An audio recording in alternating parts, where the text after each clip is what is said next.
It's time for a virtual campfire sit-down with Terry Weiss. Welcome to Weiss Thoughts. Hey everybody, welcome back to Weiss Thoughts. I'm Terry Weiss. Thanks for joining us for our virtual campfire sit-down today. And we got a special guest on the podcast today. She is a unique individual, to say the least. She provides end-of-life counseling. She's a voiceover artist and a freelancer and an entrepreneur. We're going to welcome to the program Michelle Trieste. Michelle, how are you? Great, Terry. Thanks. And I did say your last name right. Pretty good. It's Pretty either good? Trieste or some people say Trieste, like sad. So. Oh, well, no, we're not sad. Well, how are you? How are you doing today? Great. Beautiful thank here you. in the Northeast. Yeah. Now you're in what part of the Northeast? Connecticut. Ah, okay. We're out of New York, so we're East Enders, right? We're Easterners. Nice. I love New York. So let's just jump right into it, shall we? How did you get started? A little bit about you and your journey that has brought you here. Well, ultimately, what brought me here was I ride a motorcycle. And a lot of people always ask me, aren't you afraid of dying? And I say, no, I'm not. For me, whether I'm on my motorcycle or taking time out to fill up my cup at a monastery, I love to go to monasteries. It doesn't matter if it's Buddhist, Christian. It's one of those places, those two places is where I can be in the same rhythm of being close to life and death. And I think that's where you are closest to yourself and closer to everything else around you by being in that chasm. Mm-hmm. But I lost my fear of death a while ago. That's when I had gone through escaping an abusive relationship. Mm. So, just looking at all my history, the things that I've been through and the jobs that I've been in, I just found that this was a good place for me to be, and being with people that are going through grief, or now I'm taking death doula courses. Okay. Just to be with people in the most vulnerable place so that they can learn. What exactly is a death doula? What does that encompass? Because a lot of people haven't heard that term, and I must admit, I had really never heard that term. I've heard of, and a lot of people probably heard of things like hospice care, or maybe even end-of-life preparation. But what exactly is a death doula? Right. So, like a birth doula, like my younger daughter had a birth doula when she had a baby, which is someone who's there with you and helps you breathe as you bring someone into this life, just to care for you and be with you, so you're never alone, and you let you bring that life in. A death doula is you are holding the hand of someone as they are ready to leave this plane and transition. And what it does is it gives the family members a break as well, because someone can't be there with that person, their loved one, all the time. And so death doula is someone that hopefully has time to meet with that person when they're on hospice. Typically, they have the doctor has let them know, and there's nothing else we can do if you want to extend your life. Some people just don't want to, and they prepare and welcome whatever time they have left, and they want more quality of life than extension of life. So either way, you're a death doula and you meet with that person, with the family, find out what it is they would like the end to look like, and then you honor that, and you make sure that when the family members, if they have to leave the room or there's gaps where someone can't be there, you can be there for that person and let everyone know, okay, things are getting close. You honor what they want for their vigil, and then you help in the grief process as well, before, during, and after. Right. I think a lot of that too, what you've just covered here and information provided. During the pandemic, you saw and heard a lot of things on the news about, people who had family, friends, and relatives in nursing homes, hospice care that were prevented from being with them. And even a lot of people that were maybe at that final stage of their life's journey were prevented from that final opportunity to share those final moments and make their transition easier. So I think definitely what you're talking about providing is makes it easier, I guess, for someone to handle that, both parties.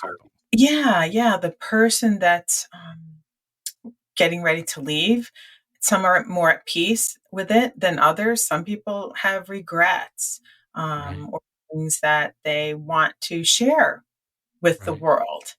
They don't want to just feel like they just disappeared, where they never got to share with the community, not only their loved ones, their family, because some people are single right, and they don't have family around them. And they want to be able to share those words of wisdom or experience or regrets with others. So that's where, as a doula, you could be there to offer those hands and ears right. for. Comfort, Yeah. I guess. Would Oh, totally. Yeah, you know? because hospice, so I'm volunteering as a hospice volunteer as well. That's where I volunteer. Um, but there's only so much time you can be there with someone. So a doula is someone that is Right. brought in and brought in by the family or the individual. And, I know. When we were speaking earlier in the week about doing this episode here on Wise Thoughts, and we were just kind of getting to know each other a little better in that.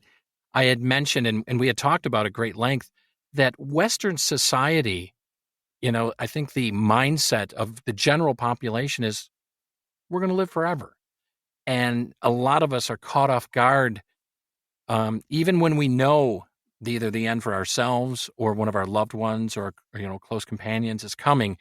I think there's a lot of fear there still, or a lot of different feelings. Because again, I know when I was younger in my 20s and even in my 30s, I'm like, yeah, I'm going to live forever. No, nothing's going to. And now that I hit midlife, I'm looking and I'm like, okay, there's a lot of time that has passed, but I know there's still a lot of time forward. But we're kind of in the middle of that journey. And just like anything else in life, you prepare for retirement. You have health insurance, you have auto insurance, life insurance, everything. I think that it's wise to prepare yourself both financially and spiritually for the last half or quarter of your journey, don't you think? exactly, Terry. I'm 57 and I have grandchildren. My fourth one is coming up Oh, soon, an April. congratulations. Thank you. And Where do in you find order, the time to do all of this? hey, that's why I was going to get pregnant at 21. There's pros and cons. I couldn't go to the bars, but Right. now I get to ride my motorcycle, right? There There's you all go. kinds of things. Yeah, so I think that this point in my life, with the fourth one coming, I want to be there more for her. Sure. Which is different. She's a working mom. She already has one. And it's hard working from home and having a little baby, a second one. They're only going to be Yeah. 15 months apart. So I want to be able to be there for her 2 days a week. Right now, I help her 1 day a week, but I want to be able to help her 2 days a week. And I want to be able to go and advocate to other Right. people about being aware of preparing for the end. I've spent a majority of my life helping people prepare for, as a financial advisor, I would help people prepare for having children, for retirement, taxes. Financial planning in itself is an art, and understanding the benefits that they have. And the closest I got to death was life insurance, and the closest I got to having people, helping them prepare for um, not being able to wash and bathe, what they call the ADLs, is Right. long-term care. And I've had long-term care since I was 28 years old. Mm. So, yeah, I realized that a long time ago that it's important to Did you find it was a natural transition to go from a financial planner to an end of life planner? you know, yes, Mm. because so that financial planning part was the beginning. And then I've always, even as my children were growing up, I always made sure I took time to volunteer. Right. So in my volunteering, that's where I built up through different groups. So whether it was church, Mhm. I would help with confirmation. I would help with creating small group ministry. So I saw what community meant to support each other. And Sure. then I became a Stephen minister. That's when you're a layperson trained to be there all across different religions. It doesn't matter. So Sure. I would be a Stephen minister, and I would meet with individuals one day, once a week, up to 2 years, and just do deep listening with them and help them as they struggled through losing a loved one to death, or going through divorce, Right. losing a job. So help them move through their grief Right. and bereavement. So that part I did, but the piece I was missing now at this stage of my life is I really appreciate right now everything is as a sandwich generation, right? Right. We're meeting new life with the end of life because our parents or mentors that we've always looked up to Mhm. are leaving. And so I'm like, I need to embrace that and I need to honor those people and Sure. what they mean to me. And I know there's so many people that want to be there for those too. So that's why the death doula is a key component because I didn't grow up learning about finance and I never Sure. grew up learning about how to be there for someone who's about to leave. Yeah. So I Yeah. wanted to be able to honor that and teach other people and share with other people. Yeah, basically, you know, myself, and it might have been your journey too, growing up is, when a grandparent passed away or friends of our family or what have you, either, unexpectedly, we learned to deal with that in under the cloud of, well, we mimicked what mom and dad were doing, or you talked to your parents about it, and that I I lost a good friend of mine when I was 13 years old. And I remember my grandmother when she was alive at the time, I was really broken up about it. In fact, him and another child from my school were tragically killed by someone who was driving at night and swerved on the side of the road and hit them from behind. And I was actually supposed to go with them to walk to this store that evening to get a hockey stick. And my mother said, "No, you're not going." And I remember being pissed off at her and saying, "Why ain't you going to let me go?" So there's a little bit of thinking in my mind of divine intervention. It wasn't my time, because the next morning when I got up and came down for breakfast, Dad had the newspaper. Remember newspapers back in the day? And he put down the newspaper and he says, "Terry, sit down." And he says, "I got to have a talk with you." And I thought I was in trouble for something. When Dad says, we got to have a talk, you're in trouble. But he said, "Last night, your friend Scott and another boy unfortunately were killed walking to the store." And he slid the newspaper over to me. And it was basically second page news in our town. And I was just remember that feeling of all the energy just being drained right out of me. And I just stood there with my mouth agape, and I didn't even cry for the first 5 minutes, and they were just staring at me. And all these thoughts I can remember at that time, being that young, racing through my head of, "Oh my God, he's dead. Andy Saplicki, there was the other boy, he's dead." And then my third thought was, if I would have went, I could have been dead. And then the emotion came, and they tried to console me. But I remember, I was really broken up. I mean, I didn't go to school for like almost a week. And I remember on the second or third day, my mom said, "Hey, your grandmother's on the phone. Her mother wants to talk to you." And my grandmother imparted words that were really comforting to me, and she said, "Honey, the good Lord calls you when it's your time." And it was Scott's time and this other, boy Andy's time. They've done everything they were here to do, and we don't know the plan. they might have suffered in their life or something tragic, where they were going to suffer terrible pain or something, that there was a reason. There's always a reason, and we don't know the reason, but know that they're not suffering anymore. They're, and this was, the Catholic faith, they're with Jesus, they're in paradise, they are not suffering, and they're looking down upon us, or they're looking at us now and saying, don't cry, we grieve, because they're not going to be here present with us to talk to face, what have you. They're in a different place. And I found those words, as I listened to them, I really found myself being comforted by them, because someone took the time to A, just listen, and B, try to put in perspective the situation. And so I think that goes a long way. And then the services and the comfort that you can offer as well to people, because I think a lot of us are just unprepared. Exactly. In America, the more I look back at all this and read on everything, I realize, even before I read it, sometimes we just know something intuitively and just get it confirmed, that here in America, we think we know so much, but we're such a young country, and we tore ourselves away from our roots and traditions. We don't have really any. We don't have many. Like I always say, when you look at religion, I was just at a death cafe the other night. Never heard of those. Wait a minute. Hang on. Stop. Time out. A death cafe. Hey, Bill, you want to go down to the death cafe? It's 2 for 1 night. What is a death cafe? A death.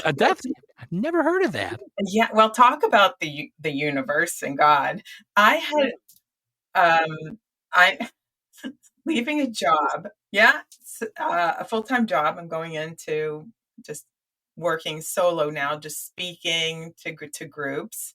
And so someone at my old job recommended this book. It's called The Collected Regrets of Clover, if you can see this. And it's a fiction book. And can you believe this young lady who wrote this book? She mentions a death cafe. She really did her homework. And just the day before, I had seen a local death cafe. Everyone should go check it out. Like, people just talk about what you and I are just talking about right now. We just talk about what our experience is. It's not a grief or bereavement group. So a young lady, Kate Malson, here in Connecticut, was holding a death cafe. So I went, and it is a place. It's all over the place. Like, just Google up death cafe. There's a website, and you can just go, and people share their experiences. Now, is this like a pop-up place, or is it an actual brick and mortar? Like if you go down to your local Starbucks, is this a building that is always there? Or? No, it's they're just kind of one-offs. Okay. So there's people that are facilitators. I see. And they hold death cafes in every state.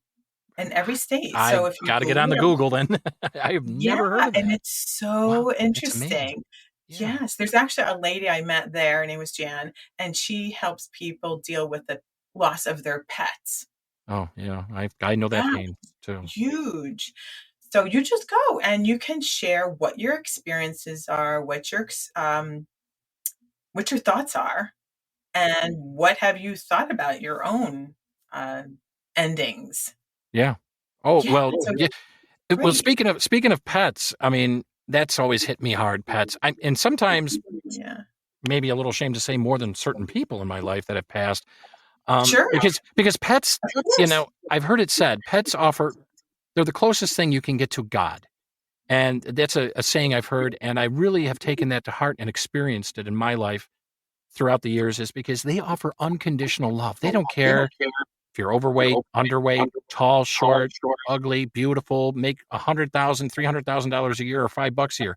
They just give you love. That's all. Exactly. You take care, and all they say is, "Take care of me, treat me with respect and love, and I give that to you unconditionally."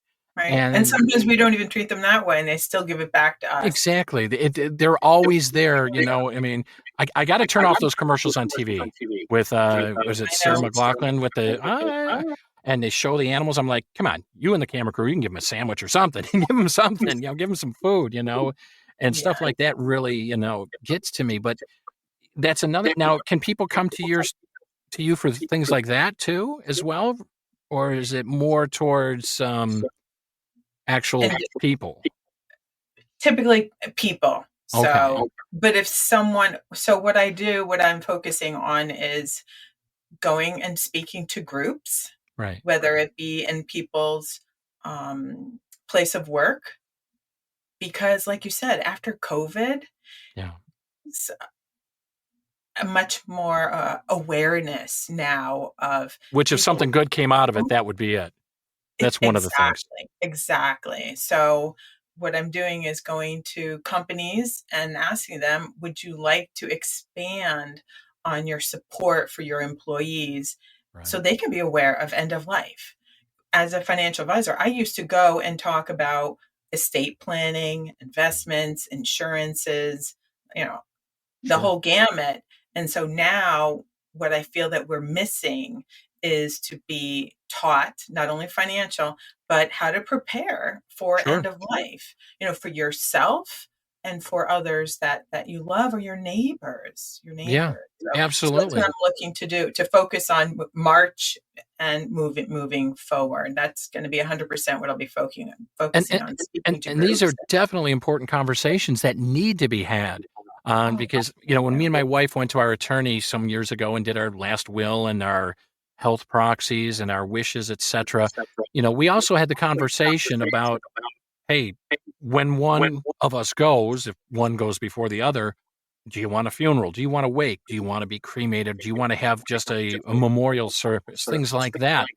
right. Because again, these are things that have to be talked about. We kind of just push them to the side and say, that's a conversation for another day. But that day comes eventually, and you want to be prepared as much as you can. And you had Right. mentioned something interesting a few moments ago about, the West, our Western culture, really having no culture per se when it comes to end of Yeah. life. And we No talked roots, about, no traditions. right. And we talked about too, I remember we talked about a few days ago, um, Eastern culture. They seem to have it because of just maybe the rich history of their civilization out there, that, they respect elders, they care for the elders, they're there with them in Yes. probably a good majority of the cases to see them off and Yes, get and that help wisdom. them make the transfer like the Buddhists. The Buddhists have a monk that sit with the dying person, and even as they start to read from, I think it's the Book of Death, and so they help that soul make that transfer, Mhm. and to um, back into the ultimate place we all came from. So Sure. whether you're Christian, Oh, is Buddhist. that your alarm going off? Oh, yeah, that's okay. There, it's Okay. off. I hope there ain't no smoke or anything, is there?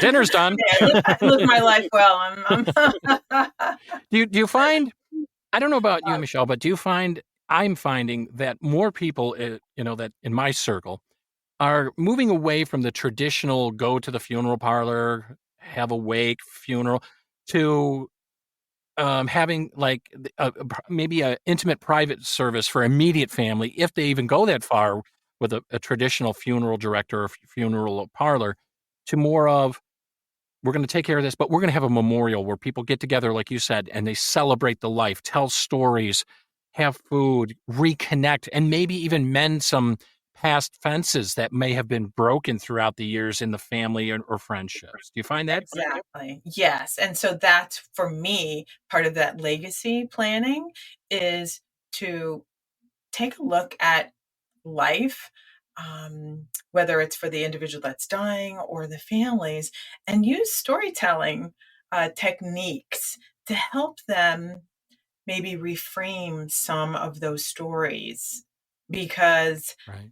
they say it's I don't know if you've ever heard what they say, if you choose which wolf you want to feed. Mm-hmm. Is it Yeah. the wolf of disappointment, or is it the wolf of hope? So sometimes you just need someone to make that major choice and shift, because a a major reason why I'm doing this is because I've seen what disappointment holds on, grips onto people, and how that impacts them. And this is the time where families and people, this is such a rich time for them to make that shift. And so they don't carry on those hurts and pains. And then it goes on to the next generation, whether it, our bodies hold on to trauma. Oh, yeah. Yeah, definitely. I agree. And we all have something, maybe not in this life, but in a past life, that holds on to us. And so, what I want to do is just help make that shift, so then they can look at things differently. I don't know if have you ever seen the Life of Pi? No, believe it or not. And I worked at a video store for over a decade. Oh, you I have? haven't seen it. Now, Yeah, I've seen, there's not a lot where I've read the book and watched the movie, but yeah. if you see the Life of Pi, shouldn't say it, but I will. What he does is he tells us a beautiful story about animals, and it's got amazing visuals. And he tells us amazing story. And then he also shares another story, which is maybe what the human eye sees. But in the end, he says, it's up to you to choose which story you live by. And especially in today's society, I'm not sure, I'll ask your opinion on this, but what I see is a lot of negativity being thrown at us on a daily basis from all avenues, be it the major media or even social media. And I just did a podcast episode, the previous episode here on Wise Thoughts, about social media, the promise and the peril and the pitfalls. And like anything, it can be used for great good. I was relaying that when I started on social media, I used it to keep in touch with people from college and family members that had moved away on, different parts of the country and the world. And it seems like over the past 10, 15 years or so, it has just been turned into a Eating frenzy. gripe fest. I'm going to attack you because you don't like chocolate chip cookies, and you make your cookies this way, or instead of you know, like any tool, it can be used for good or bad. And with the bombardment of the negativity, and some might even go as far as call it conditioning, just to keep yourself kind of in that depressed perpetual mode where you don't have an awakening.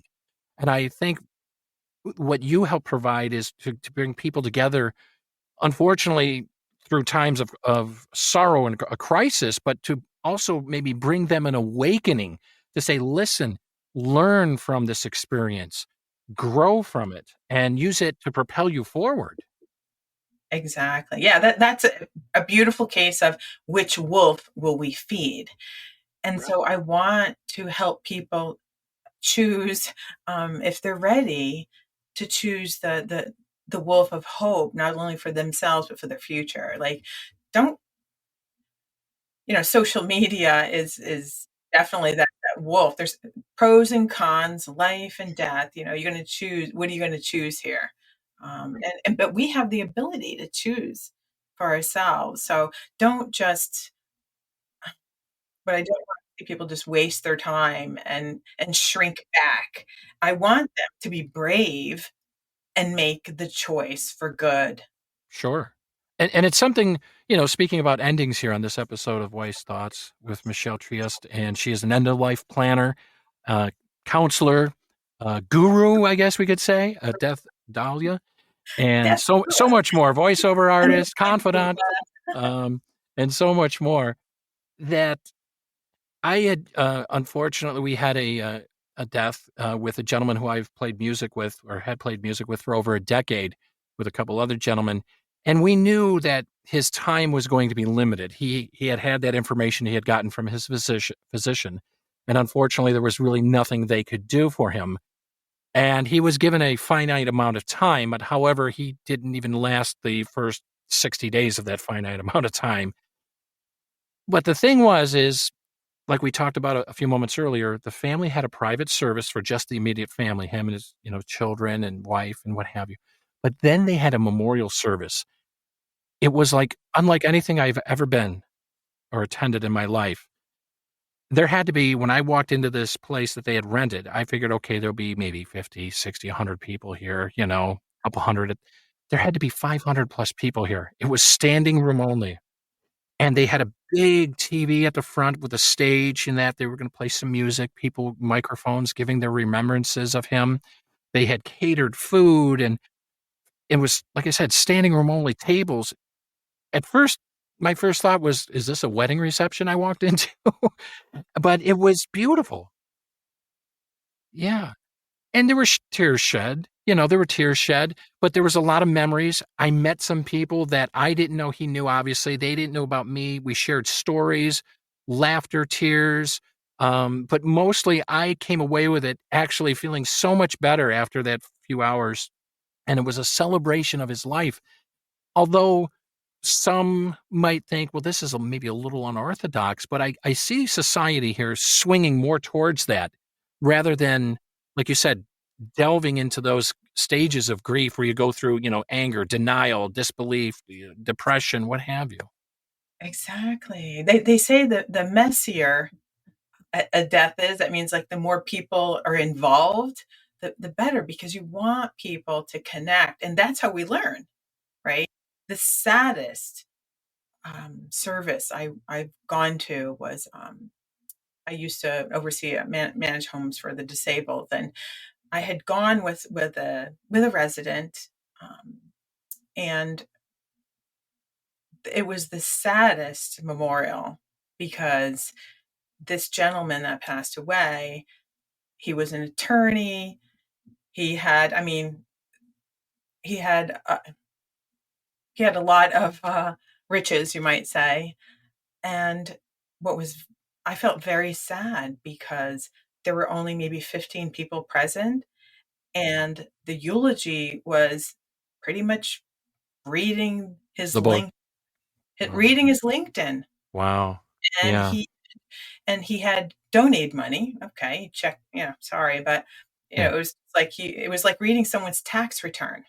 Yeah. He had made this amount of money, he was part of this, he had this Almost like a designation. resume. Oh, totally. And when I say tax return is because he had donated this amount of money to whatever. That was it, and there were only maybe 15 people there. It was sad to me because I was like, "That's what can happen if we are not Engaged. part of the community," just like you shared. That is a beautiful death. A beautiful life is a beautiful death.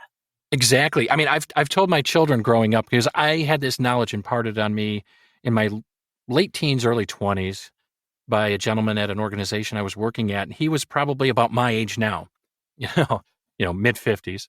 And so I'm right there with you. Um, and he pulled me aside one day because I was always the guy, yeah, I'll come in extra, I'll work 8, 10 days a week for you, stay all day and all night. I was young. I figured why not make the money because that's what's ingrained into us. Even as you get older in society, that's ingrained you work, work, work, work, work. He pulled me aside one day and he says, Terry, he says, you got a second? I want to talk to you in the back. I'm like, okay. And he says, hey, I just want, you're a great worker and everything. In fact, he was one of my supervisors, believe it or not, at this organization. So this really kind of really struck home. And he says, you do a great job here. You're always on call. We can call you in on your days off. But he says, I just want to tell you one thing. Just remember, okay? And he says, please don't take offense to what I'm about to tell you. But when you get to the end of your life, maybe you're on your deathbed or what have you, and your time comes and you go, he says, people aren't going to say, gee, Terry was the guy who worked overtime all the time. Terry was the guy we could call in on on his day off at any job he was at. Terry got those TPS reports done, on time.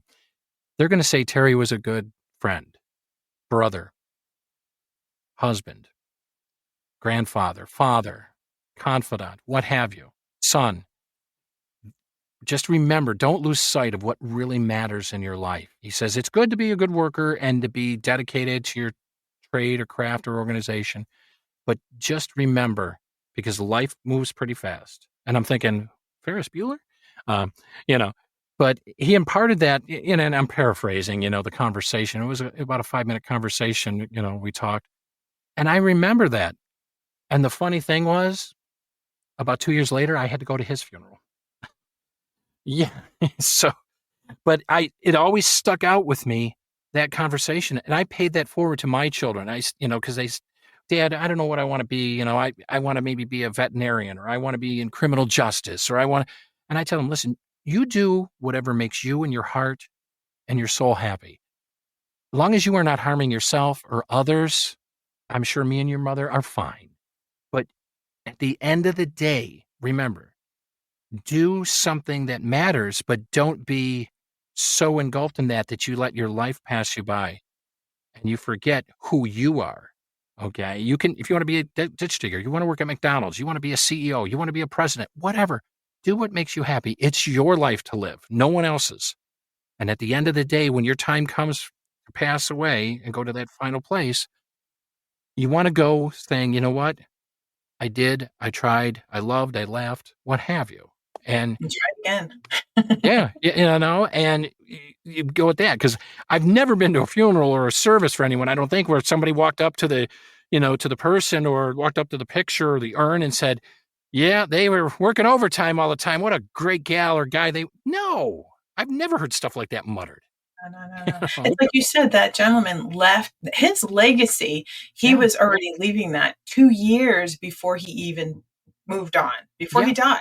Yeah. And like, he planted that seed in you, Yeah. And right? So it just his makes you wonder, spiritually, are we getting nudges, and again, whatever your religious beliefs or spiritual beliefs may or may not be, I believe there's some kind of divine plan for each one of us, that we are nudged in certain directions and pulled back from this. I mean, there's a great thing in the Christian faith that says, because one of the criticisms of the Christian faith or Catholic faith is, I pray and I pray and I pray and my prayer never gets answered. Well, sometimes no answer is the answer. You shouldn't right. get I that would say job. God's not a genie. What's that? I would say God's not a genie. Right. Well, exactly. We all like to think that. I know one of the things I struggled with, as far as spiritually, is, God is all powerful, they say. Well, why does he let the most atrocious things happen to the most wonderful of people? Sorry, I got an itchy nose. And those are things I struggle with. And again, circling back to, what you do, Michelle, and everything, it's getting people to engage, connect, and use those experiences and find comfort in each other at the end of the day. Yeah, be open to those nuggets, those legacies of listening to other people. One of the a good movie to watch regarding what you just said, how people get stuck. How come things don't happen to people that do wrong things? Is The Shack? Is a Yep, great movie. seen that one. Yes. Oh, you have? Okay. Yes, All that right. one, I've seen that one. Another movie that was really, it was a little off center. It was with Robin Williams, What Dreams May Come. This was a one that he had made that was kind of off center.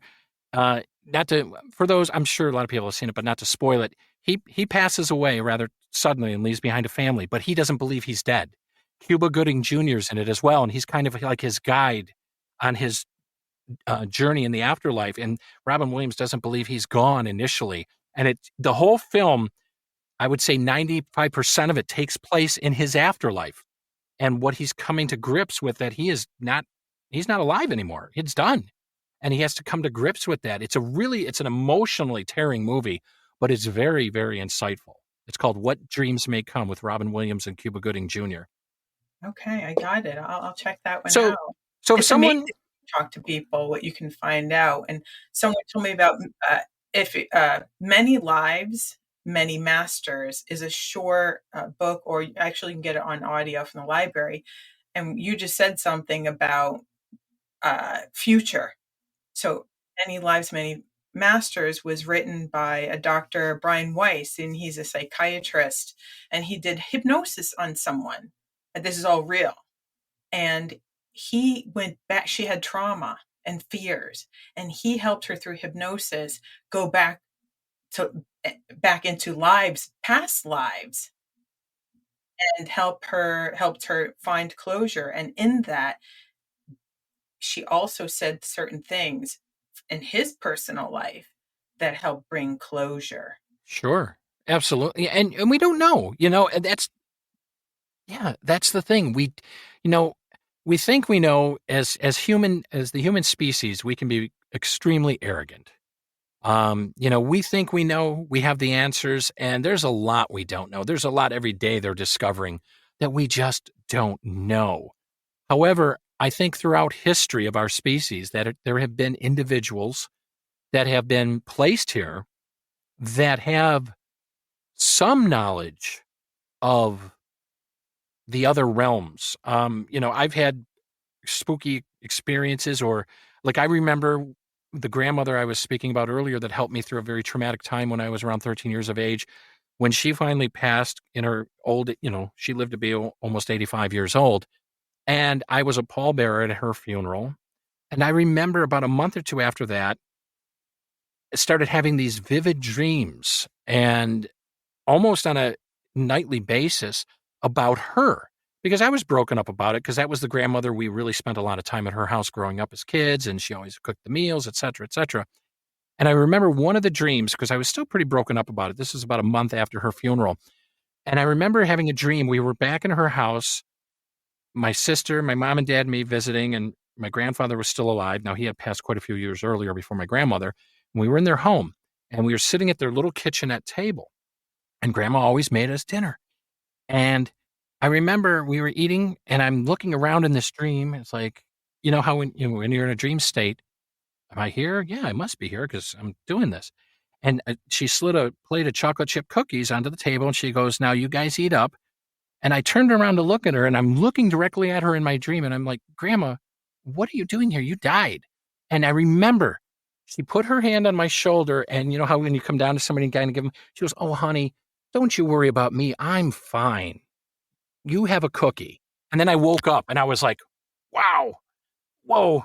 Now, some would say that's just your mind trying to make sense of it all and that, but, I really believe that messages can be sent, and delivered in some form, whether it's in a dream, an animal, or an event. You see a butterfly, a bird sits on, sits and just stares at you and does, or something. If you knew someone that was talking about bird, stuff like that. I believe in that stuff.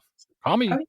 I believe even going into what I'm now going into, it's helping people plan for end of life is I've been sent in this direction at this time. I mean, I can't tell you how many things and people and connections are just like, it's like spring, everything's just popping. And I think even for some of us, like for myself, there's people where I've gotten to be with them at the end, but also there's people where I wasn't able to be there. So like my little brother, he committed suicide. And but I feel his presence. And even though he struggled and he couldn't be here any longer, it was that was his time here. And so for me to help people value other people and their experiences and be present, that's also why I think that I feel a need to do this is to help people just not feel like they missed out or sometimes when you just have someone there for you, Right. uh, Yeah, you just know, that other help. person to bounce. So if someone wanted to reach out to you and contact you and learn more information, I know you're on LinkedIn and other social media, and I noticed on your LinkedIn profile was there a pamphlet that you had there or a booklet that someone can Yes, get access yes. to? So, How do they get that? uh, yeah, so there's a link in my LinkedIn under my I'm name, going to put that in the show notes. and the link, yeah, it's a like a free micro handbook, life celebration and legacy. It's a planning workbook. Okay. So people, it's free. So it just helps to get people's minds wrapped around not only the legal aspect of organizing things, but starting to plant seeds for stories, for looking at the stories over their lives.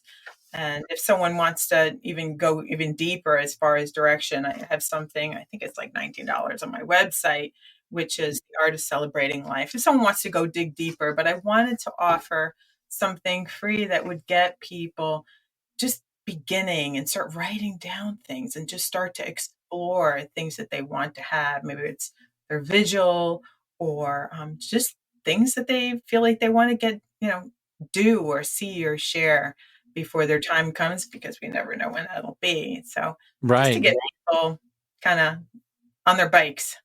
And your On the website address for them to get some of these materials, where would they go? The Yes, website. it's michelletrieste.com. Okay. Trieste. Correct. There you Trieste. go. Trieste. Right. I Right. have The last name that people spell in many different, or say in many different ways. I've heard it too, other people, and I'm like, I want to make sure I do this right. yeah, I have like that, and then I have YouTube as well. That you'll see more of my motorcycle adventures. Right. But So, some of but it's about celebrating life. That's what it's all about. So my when, exactly. as we get ready to close out today here on Wise Thoughts with Michelle Trieste, and by the way, thank you. It's been a great conversation. Oh, I've Loved it. enjoyed just talk every time we talk, Terry. Well, there'll be more, I'm sure, and hopefully not saying, "Hey, we'll be good. Good. All conversations are good." Yeah, maybe when I'm riding up north one day with the group of guys, we'll there you pop go. by and visit You can stop in. The Chateau de Weiss is always open for wayward travelers. That's it. We're in the country, so show you some cows, deer, and everything we got. So someone comes to you and they say, all right, Michelle, I've downloaded your pamphlet from your website at michelletrieste.com. I've checked out your YouTube channel, I've checked out your LinkedIn and they've reached out. What could one expect that say, listen, I've got a relative in hospice and I think we need some help with this, Michelle. Can you take us a little bit here, what that process, just a quick overview of what that process might be like for someone? Sure. Well, if you're local in Connecticut, it's a small state, but if you're not too far, within an hour and a half or something, I would travel to come meet with you or your loved one. Outside of that, we could have a Zoom together and take stock of where you're at, where your loved one is at, and we can spend a couple hours together. And then also sometimes people want to talk with me and find out, how I can help their business just to be more well-rounded in their benefits package and understanding, because in a world of remote working, yes, we really miss out on certain things. And having a workshop on site is something that can benefit a lot of people and really I agree. Help your employees, because they're alone. I agree. Yeah. It could be something to really bring people in and bring them together, which is what I love to do. And as far as the death doula part, if you are local, I can either spend some time. I'm only going to do that like twice a month because it is very deep work and I want to be able to honor that person. Otherwise, I have some other death doulas that I can get in contact with that could be near you. So I can always offer that as well. Super. Great. Fantastic. Thank you. And thanks for being on the program today. I really appreciate it. I'm sure our listeners really appreciate it as well. And again, if you want to get in touch with Michelle Trieste, it's michelletrieste.com, Trieste, and also look for her on YouTube as well. Great information and great insight, and as always, great conversation. Michelle, thank you again. Thank you.